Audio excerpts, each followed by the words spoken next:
Is the OnePlus 6T the next Nexus?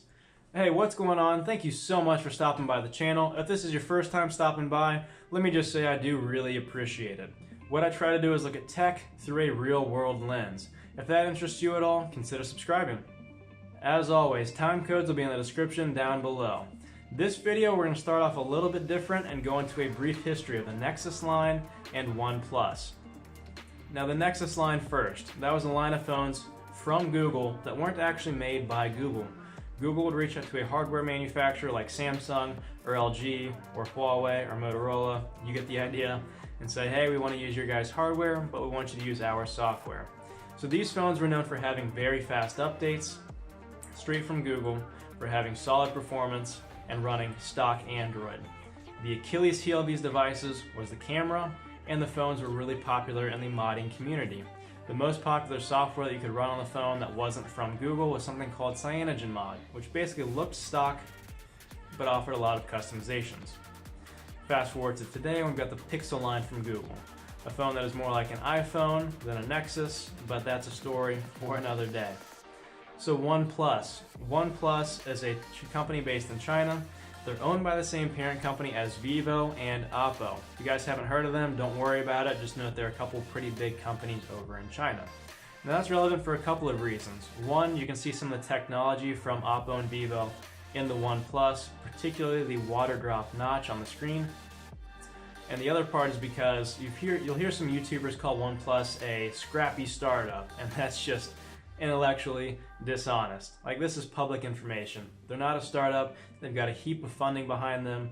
So when it comes to any flaws that the phone may have at the price point, in my eyes, I'm going to call it out for that because I know they're not a startup. I know they've got the capital behind them. But the OnePlus One was the first phone in this line, as a lot of you probably already know, and now we're up to the 6T. Historically, these phones have been known for having great performance, top-of-the-line hardware, running a near-stock experience, and actually used to run CyanogenMod right out of the box, if you're starting to draw some parallels there. Now they run Oxygen OS, which is basically CyanogenMod, and they haven't been known for having great cameras. Sound kind of like a Nexus? Yeah, I think so too. So what is the OnePlus 6T, and how does it play to some of these strengths and inherit some of these weaknesses? Let's dig in.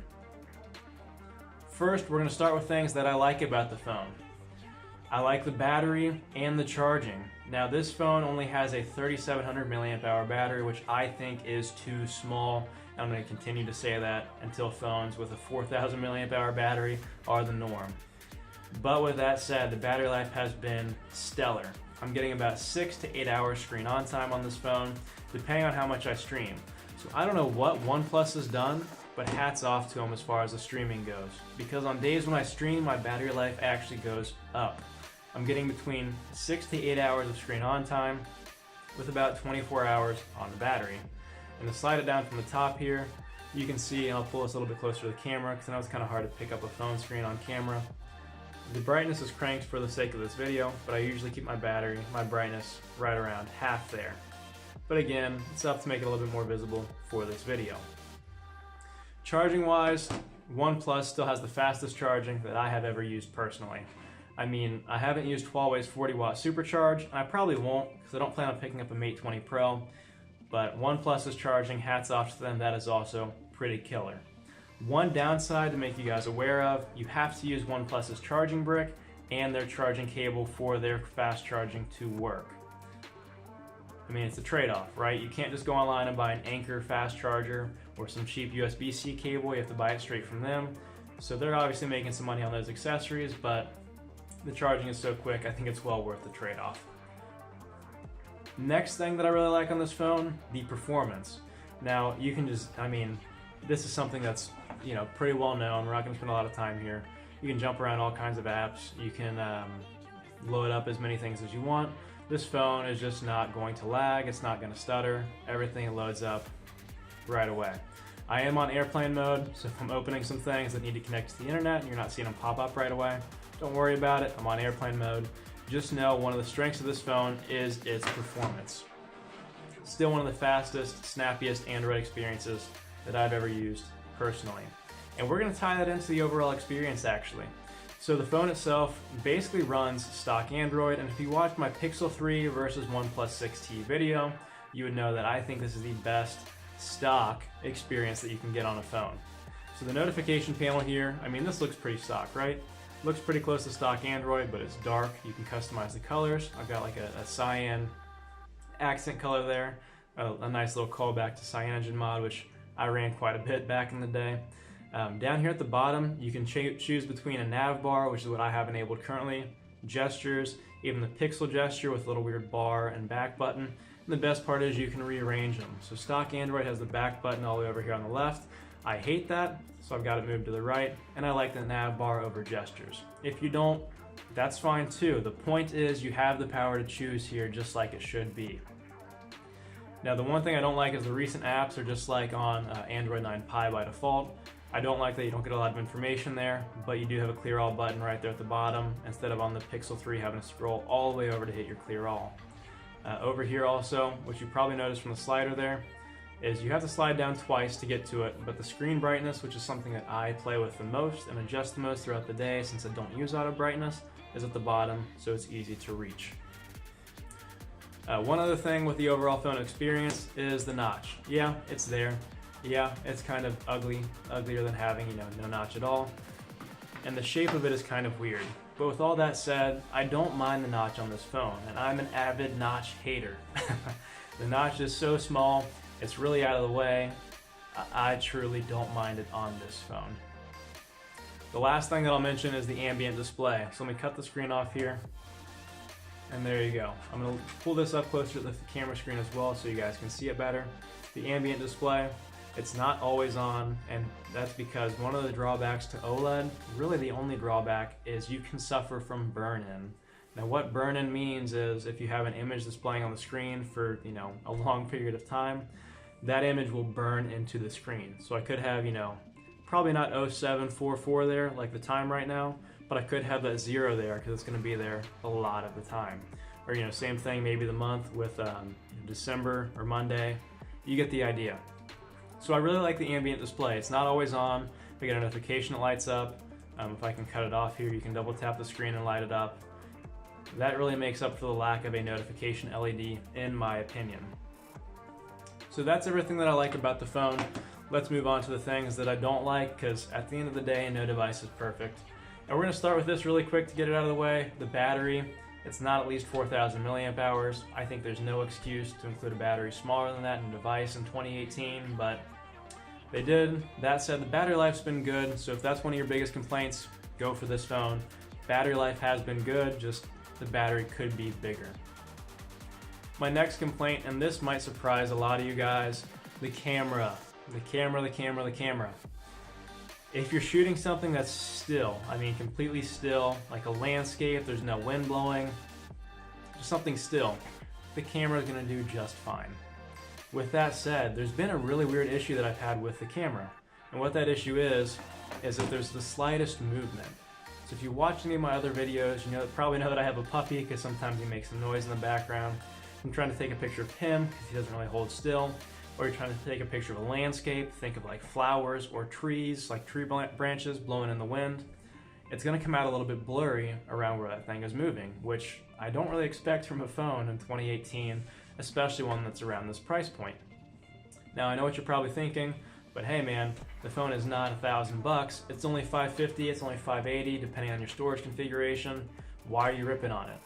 Well, because there are phones that are cheaper that offer a better camera experience, or at least as good of a camera experience. In particular, Xiaomi and Huawei or Honor. They make some great phones between $200 and $400 where you can get all of this camera experience, and in some cases better. Think, Mi Mix 2S, which is a flagship from Xiaomi, or the Mi 8, another flagship from Xiaomi. So, the camera is just fine, but it's definitely one of the weak points of this phone. Next thing I don't like is the fingerprint sensor. Little credit where it's due, you have the fingerprint sensor, and you don't just have to use Face Unlock. But as you'll see here, it's not great. So right there it works pretty well, but let's use my left hand, which is also registered. Touching it in the exact same spot, look how long that took. Now a cheat for a fingerprint scanner, and I use this on physical or in display, is my finger that I'm going to use the most, I register twice, because you can register, you know, up to however many fingerprints on a device. I think it's 5 usually. I register the one that I'm going to use the most twice. And the reason for that is because it's more likely to pick up the fingerprint right away. So my right thumb, you saw how much faster that opened it than my left thumb. My right thumb I've registered twice on this phone, my left thumb only once. So the in-display fingerprint technology just isn't there yet. Hopefully it'll get there soon, it's just not quite there yet. So again, that's a little knock against the phone. I don't use face unlock. If that's something you want to use in conjunction with the fingerprint, then you're probably not going to run into this issue much, especially with ambient display. And the reason for that is even with the phone off, you see there the slightest movement, I got to lift up the phone, and the ambient display kicks on, which would trigger the face unlock if I had it enabled. Alright, the last thing I don't like, here at the bottom of the phone, the speakers. We have a single bottom firing speaker in a world of stereo speakers, even on cheaper devices. And this kind of plays into that history that I gave of OnePlus. I know they have the money behind them. I know they can do stereo speakers, especially at this price point. They just don't. So I'm not going to cut them any slack there. Yeah, the speaker's better than it was on the OnePlus 6, at least from my memory. It's louder, it's a bit more clear, but yeah, not good enough. They need to have stereo speakers in my opinion. So hopefully that comes on the next iteration of the OnePlus. Now this last thing, it's not a good thing, it's not a bad thing, it's just kind of a thing. The screen. The screen is not the best. Yeah, it's OLED, and you'll see a lot of people, you know, getting super excited that there's an OLED display, but it's not that punchy, it's not that vibrant. I'm actually going to jump here into display settings really quick. So here we've got it on default. If I switch over to sRGB, it looks a little bit more washed. Same thing with DCI-P3, do adaptive mode, which adaptive is going to change with the sunlight that you're getting. But to me, default looked the best as I scrolled through pictures and things. But it's still not that punchy. It doesn't have that true AMOLED, you know, that you expect, if that makes sense at all. It doesn't look like a Samsung AMOLED, it looks like somebody else's OLED panel. So take that for what it's worth.